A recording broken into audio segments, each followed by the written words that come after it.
بسم الله الرحمن الرحيم. رب اشرح لي صدري ويسر لي امري واحلل عقدة من لساني يفقهوا قولي. ربنا زدنا علما اللهم فقهنا في الدين آمین یا رب العالمین. آغاز ہوتا ہے جی سورہ بقرہ کا، جو کہ مدنی سورہ ہے. رکوع اس کے 40 ہیں اور آیات اس کی 286 ہیں. قرآن کے سب سے بڑی اور طویل سورہ ہے یہ.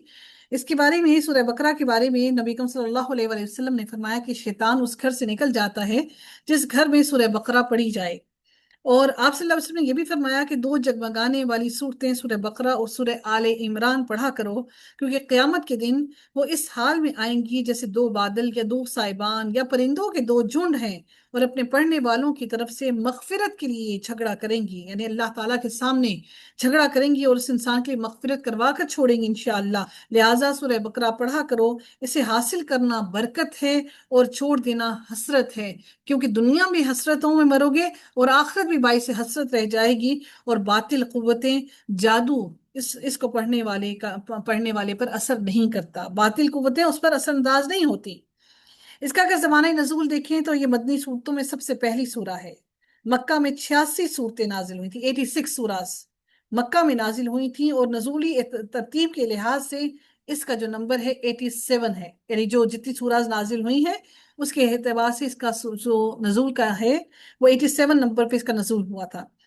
یہ اس صورت کا زیادہ تر حصہ ابتدائی مدنی دور میں ہوا، یعنی کہ جب نبی صلی اللہ علیہ وسلم نے مدینہ کی طرف ہجرت کی تو ابتدائی ٹائم پہ میں ہوا. اس کی کچھ آیات بہت بعد کے دور میں بھی نازل ہوئیں، جس طرح کہ حرمت کی آیات، سود کی آیات. یہ آیات جو ہیں 10 ہجری کے آخر میں یہ آیات نازل ہوئی تھی، یعنی کہ بالکل لاسٹ ٹائم پیریڈ، جب نبی صلی اللہ علیہ وسلم کی نبوت کا آخری ٹائم پیریڈ تھا، اس وقت یہ سورہ آخری آیات اس کی نازل ہوئی ہیں. جو قرآن کی ترتیب ہے نا، یہ قرآن کی ترتیب ہم میں سے کسی انسان نے نہیں دی، نہ ہی کسی صحابہ نے دی ہے، بلکہ اللہ تعالیٰ نے قرآن کو اسی طرح سے نبی کریم صلی اللہ علیہ وسلم کو بتا کر پھر مرتب کروایا. قرآن کی ایک ہی سورہ کی آیت کوئی بہت پہلے نازل ہوئی، کوئی بہت سالوں بعد نازل ہوئی، لیکن اس کی جو ترتیب ہے یہ بھی اللہ تعالیٰ نے حضرت جبرائیل علیہ السلام کے ذریعے سے نبی کریم صلی اللہ علیہ وسلم کو کروائی تھی. اور مدینہ طیبہ پہنچنے کے بعد رسول اللہ صلی اللہ علیہ وسلم نے جو پہلا کام جو کیا وہ مسجد نبوی کی تعمیر تھی، تاکہ تمام مسلمان دن میں 5 دفعہ اکٹھے ہو کر نماز ادا کریں اور اپنے مسائل پر غور کر سکیں. دوسرا اہم مسئلہ جو تھا وہ مہاجرین کی آباد کاری کا تھا، کہ ان کے لیے معاش کا کوئی ذریعہ نہیں تھا، جس کے لیے آپ صلی اللہ علیہ وسلم نے مہاجرین اور انصار میں مواخات قائم کیا، اور جس کی مثال دنیا میں ہمیں کہیں پر بھی نہیں ملتی. ایک اور مسئلہ یہ بھی تھا کہ مدینہ کی ایک چھوٹی سی اسلامی ریاست کا دفاع بھی تھا، کیونکہ اب مشرکین مکہ کے علاوہ دوسرے مشرک قبیلے جو تھے وہ بھی مسلمانوں کو مکمل طور پر مٹانا چاہتے تھے. اور مدینہ میں یہود مسلمانوں کے اس لیے دشمن بن گئے تھے کہ آنے والے نبی، یعنی کہ یہ نبی کریم صلی اللہ علیہ وسلم ہیں، ان کے بارے میں وہ کیا تھا کہ وہ سیدنا اسحاق علیہ السلام کی اولاد کے بجائے سیدنا اسماعیل علیہ السلام کی اولاد سے کیوں آئے ہیں، کیونکہ تمام انبیاء جو پہلے آئے تھے وہ سارے حضرت اسحاق علیہ السلام کی اولاد میں سے تھے. یہ واحد نبی کریم صلی اللہ علیہ وآلہ وسلم ہیں جو حضرت اسماعیل علیہ السلام میں سے یہ پہلے نبی جو ہے ان کے بعد یہ مبعوث ہوئے. اس کے اندر یہود کے 3 قبیلے تھے، ایک قبیلہ بنو قینقاع، ایک بنو نذیر اور ایک بنو قریظہ. یہ مدینہ میں آباد تھے، جو آپس میں ہر وقت لڑتے جھگڑتے رہتے تھے، ہر وقت ان کی لڑائی جھگڑے رہتے تھے. اور مدینہ کے مشرکوں کے 2 مشہور قبائل کون سے تھے؟ وہ اوس اور خزرج تھے. یعنی مدینہ کے اندر مشرک بھی موجود تھے اور یہودی بھی موجود تھے. مشرک قبیلے اوس اور خزرج تھے، اور یہودی قبیلے بنو قینقاع، بنو نذیر اور بنو قریظہ تھے. ٹھیک ہے. تو رسول اللہ صلی اللہ علیہ وسلم نے سب سے پہلے یہودیوں کو ایک مشترکہ مفاد یعنی مدینہ منورہ کی دفاع کی دعوت دی. جو اس کے انہیں بتایا کہ اس طریقے سے ان کو تمام چیزیں سمجھائی کہ ہم کس طرح سے اس کا دفاع کریں اور آپس میں مل کر کیا کریں. پہلی بات انہیں ایک جو شرط بتائی گئی کہ اگر مدینے پر باہر سے حملہ ہوا تو مسلمان اور یہود مل کر مدینہ کو بچائیں گے. اور دوسری بات انہیں کیا کہی کہ مسلمان اور یہود دونوں اپنے اپنے حصے کے اخراجات برداشت کریں گے، جو بھی اس پر خرچہ آئے گا. ٹھیک ہے. تیسری بات کیا کہی کہ مسلمانوں اور یہودیوں کے درمیان کسی بھی طرح کے جھگڑے کی صورت میں اس بات کا فیصلہ کرنا جو ہوگا وہ نبی کریم صلی اللہ علیہ وسلم کی طرف لے کر جایا جائے گا وہ مسئلہ، اور نبی کریم صلی اللہ علیہ وآلہ وسلم ہی اس کا فیصلہ کریں گے، اور وہ فیصلہ سب کو تسلیم کرنا ہوگا. ٹھیک ہے؟ تو ان تمام حالات کے اندر اللہ تعالیٰ نے اس سورہ کا نزول کیا.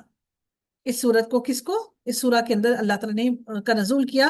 اور اس سورت کی ابتدا میں انہی تین گروہوں کا، مسلمانوں، کافروں اور منافقوں کا ذکر کیا گیا ہے، اور یہی اس کا زمانہ نزول بھی ہے. ہم ان کو اب دیکھتے ہیں، اس کو پڑھنا شروع کرتے ہیں. یہ اس کا پورا بیک گراؤنڈ میں نے آپ کو بتایا ہے. اور یہ سب سے پہلے اس کا آغاز آپ دیکھیں گے کہ اس کے اندر جو زیادہ تر صورتیں جو مکی سورہ سے، زیادہ تر سورہ کا آغاز حروف مقطعات سے ہی ہوتا ہے. یہ اس وقت کا ایک طریقہ بھی تھا، اور یہ ان الفاظ کے معنی اللہ تعالیٰ کے علاوہ کوئی نہیں جانتا، اس کی تفسیر کو کوئی نہیں جانتا. یہ ہم سب اس سے ناواقف ہیں. اللہ تعالیٰ ہی ان کو بہتر جانتا ہے، اور ان کی تفسیر کو بھی وہی میرا رب ہی جانتا ہے. اب آغاز کرتے ہیں. اللہ تعالیٰ ارشاد فرماتے ہیں، الف لام میم ذالک الکتاب، یہ کتاب ہے، یعنی یہ قرآن ایک یہ کتاب ہے، لا ریب، اس میں لا ریب فیہ، اس میں کوئی شک نہیں ہے، ہدی للمتقین، اور اس کے اندر ہدایت ہے صرف ان لوگوں کے لیے جو کہ متقی لوگ ہیں. متقی وہ ہیں جو تقوی اختیار کرتے ہیں، جو قرآن کی طرف آتے ہیں، سیکھنا چاہتے ہیں، سمجھنا چاہتے ہیں. یاد رکھیے کہ قرآن کی تلاوت کر کے کوئی بھی ہدایت نہیں پا سکتا. اگر کوئی یہ سمجھتا ہے کہ میں صرف اور صرف قرآن کو حفظ کر لوں اور قرآن کو حفظ کر لینے سے میں ہدایت پا جاؤں گا، تو ایسا ممکن ہرگز نہیں ہے. ہمارے ہاں بہت سارے لوگ قرآن کو حفظ کر لیتے ہیں، اور حفظ کر لینے کے بعد ہم کہتے ہیں جی وہ حافظ ہے اور وہ اتنا بد عمل ہے، وہ اتنے برے عمل کرتا ہے. کیونکہ صرف پڑھ لینا کافی نہیں ہے. جب تک ہم اس کے الفاظ کو سمجھ کر اس پر عمل کرنا نہ شروع کریں، ہمارے دلوں کے اندر اس کی آیات، اس کے الفاظ نہ اتریں، تو متقی تبھی انسان بنتا ہے جب اس چیز کو سمجھنا شروع کرے. تو قرآن کے الفاظ کو سمجھنا ہم سب کے لیے لازم ہے. پڑھنا تو ہے، ہم اپنے اجر و ثواب، اپنے گناہوں کی بخشش کے لیے، اپنے درجات کی بلندی کے لیے قرآن کو پڑھتے ہیں، لیکن اس سے بھی کئی گنا زیادہ لازم ہمارے لیے قرآن کو سمجھنا ہے. جب تک ہم قرآن کو نہیں سمجھیں گے، ہم میں سے کوئی بھی متقی نہیں بن سکتا، ہم میں سے کوئی بھی سیدھے راہ پر نہیں آ سکتا، کوئی بھی وہ پریکٹسنگ مسلمان نہیں ہو سکتا. ہم کلمہ گو مسلمان ضرور ہیں، لیکن ہم پریکٹسنگ مسلمان نہیں ہیں. یقیناً روز قیامت ہم سے اس بارے میں ضرور سوال کیا جائے گا کہ ہم مسلمان تھے تو ہم نے سمجھا کیوں نہیں دین کو. الذین یؤمنون بالغیب ویقیمون الصلاۃ. اب اللہ تعالیٰ ان متقی لوگوں کی نشانیاں گنوا رہی ہیں. پہلی نشانی کیا ہے؟ یہ وہ لوگ ہیں جو غیب پر ایمان لاتے ہیں. یعنی ہم نے اللہ کو نہیں دیکھا، ہم نے نبی کو نہیں دیکھا، ہم نے فرشتوں کو نہیں دیکھا، ہم نے جنت کو نہیں دیکھا، ہم نے جہنم کو نہیں دیکھا، ہم نے آسمان کے اوپر جو اللہ تعالیٰ کی مخلوقات ہیں ان میں سے کسی کو نہیں دیکھا. ہم ان تمام کی تمام غیب کی چیزوں پر ایمان لاتے ہیں بغیر کسی سوال کیے ہوئے. یہ متقی لوگوں کی نشانی. دوسری بات، وَيُقِيمُونَ الصَّلَاةَ، اور وہ نماز کو قائم کرتے ہیں. نماز پڑھنا مقصد نہیں ہے، قائم کرنا، اپنے جسم کے ہر اعضاء کے ساتھ، اپنے تمام سینسز کے ساتھ اللہ تعالیٰ کے سامنے کھڑے ہونا، اور پھر آٹومیٹک ہو کر نماز کو پڑھنے نہ لگ جانا، بلکہ اپنے ہر گناہ کو یاد کر کے اپنے رب کے سامنے کھڑے ہونا اور اس سے معافی مانگنا اپنے گناہوں کے لیے. اور وہ نماز کو قائم کرتے ہیں. نماز قائم کرنا یہ ہے، وَمِمَّا رَزَقْنَاهُمْ يُنْفِقُونَ، اور اس میں سے جو ہم نے ان کو رزق دیا اس میں سے وہ خرچ کرتے ہیں. ہم سمجھتے ہیں رزق کو ہم نے کمایا، میں نے کمایا، آپ نے کمایا. ہم کماتے نہیں ہیں، میرا رب ہے جو ہمیں عطا کرتا ہے. اور پھر میرے رب نے کہا کہ جو رزق ہم نے ان کو دیا وہ اس رزق میں سے خرچ کرتے ہیں.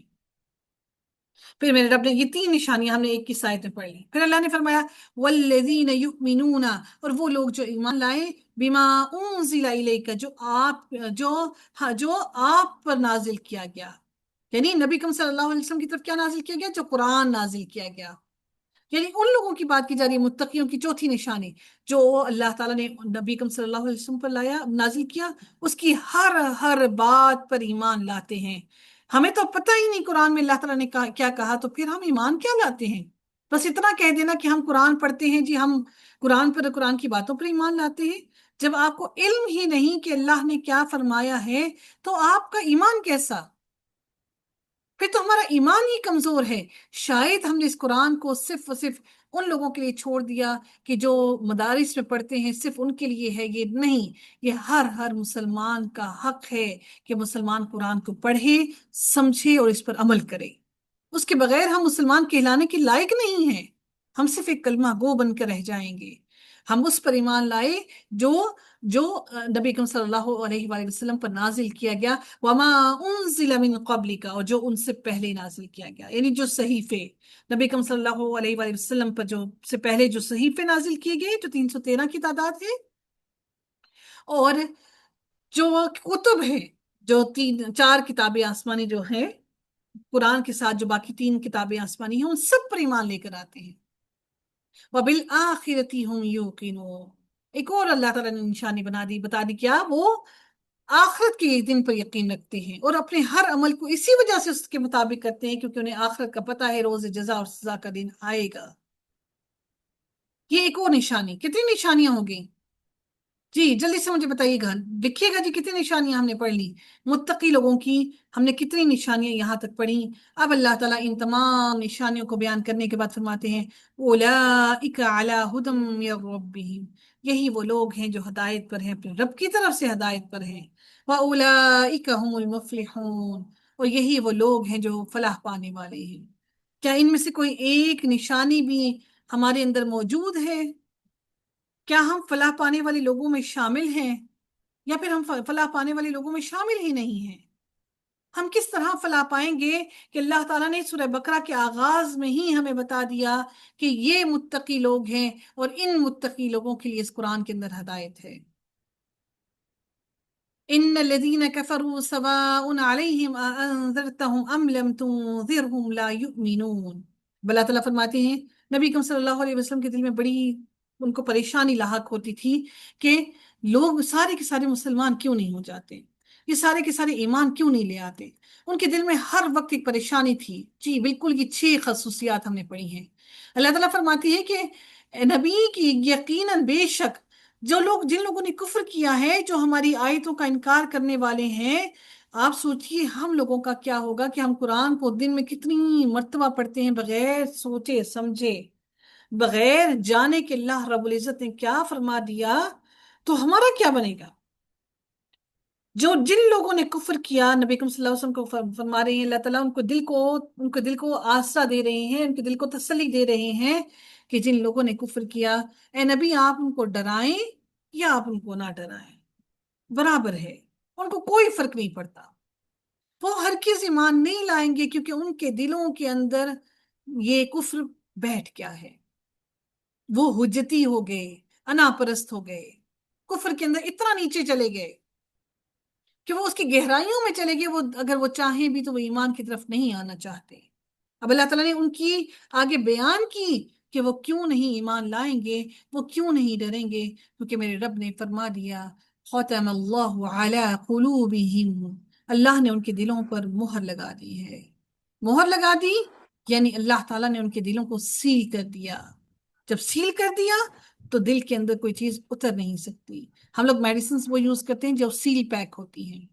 کیوں سیل پیک ہوتی ہیں؟ کیونکہ اس کے اندر سے کوئی چیز نکالی نہیں گئی ہوتی، ڈالی نہیں گئی ہوتی۔ جب دلوں پر اسی طرح سے مہر لگا دی جاتی ہے، سیل پیک کر دیا جاتا ہے، تو اس کے اندر کوئی چیز نہیں اترتی۔ ہدایت دلوں پر اترتی ہے، عمل دلوں کے بدلنے سے چینج ہوتے ہیں۔ وَعَلَىٰ سَمْعِهِمْ، جب دل نہیں بدلا تو پھر اللہ تعالیٰ نے فرمایا کہ اللہ تعالیٰ نے مہر ان کے دلوں پر بھی لگا دی، ہدایت دل پر نہیں اتری۔ یہی وجہ ہے کہ قرآن ہمارے حلق میں اٹک کر رہ گیا اور دلوں تک نہیں اترا۔ اگر وہ دلوں تک اتر جاتا تو یقیناً ہمارے عمل بدل جاتے، ہمارے دل نرم پڑ جاتے۔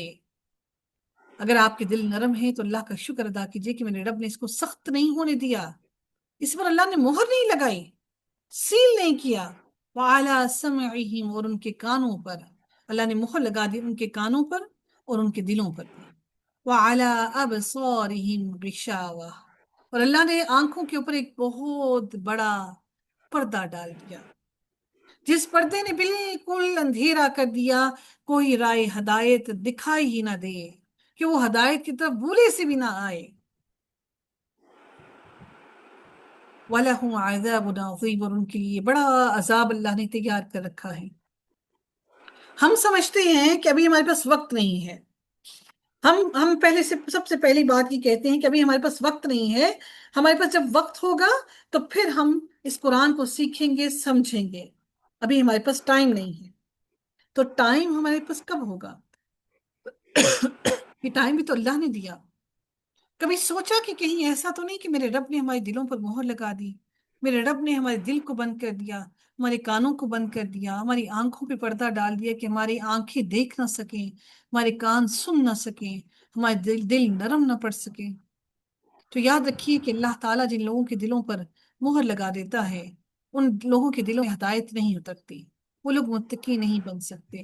اللہ تعالیٰ نے پہلے متقی لوگوں کی نشانیاں گنوائیں، پھر اللہ تعالیٰ نے فوراً یہ بھی بتا دیا کہ جن لوگوں کے دلوں پر اللہ مہر لگا دیتا ہے ان لوگوں کو ڈرانا یا نہ ڈرانا، ان کو خوشخبری دینا یا ان کو ڈرا دینا جہنم کی آگ سے برابر ہے، کیونکہ وہ نہیں سنیں گے، کیونکہ اللہ تعالیٰ نے ان کو ہدایت نہیں دینی. اس لیے کیونکہ وہ گمراہی میں اتنا آگے چلے گئے، اتنا آگے چلے گئے کہ اللہ تعالیٰ نے ان کو واپس راہ راست پر لانا ہی نہیں. اگر کوئی اتنی گناہوں کے آگے جانے کے بعد اگر واپس پلٹ کر آتا ہے تو یقیناً اس کی زندگی کی کوئی ایک نیکی ایسی ضرور ہے کہ میرے رب نے اس کو واپس دین سے جوڑا. ہو سکتا ہے اس کے والدین کی دعائیں تھیں کہ اللہ تعالیٰ نے اس کو گناہوں کی کیچڑ سے دلدل سے نکال کر میرا رب اس کو راہ راست پر لے آیا. میرے رب سے دعا ہے کہ اللہ تعالیٰ ہم سب کو راہ راست عطا فرمائے، ہمیں، ہماری اولاد کو، ہمارے آنے والی نسلوں کو اللہ تعالیٰ ہدایت نصیب فرمائے اور ہمیں عمل کرنے کی توفیق عطا فرمائے. وآخر دعوانا الحمد للہ رب العالمین. صلی اللہ تعالی علی خیرہ خلقہ اجمعین برحمتک یا ارحم الراحمین. سبحانک اللہم وبحمدک نشہد لا الہ الا انت نستغفرک ونتوب الیک. السلام علیکم ورحمۃ اللہ وبرکاتہ. وعلیکم السلام ورحمۃ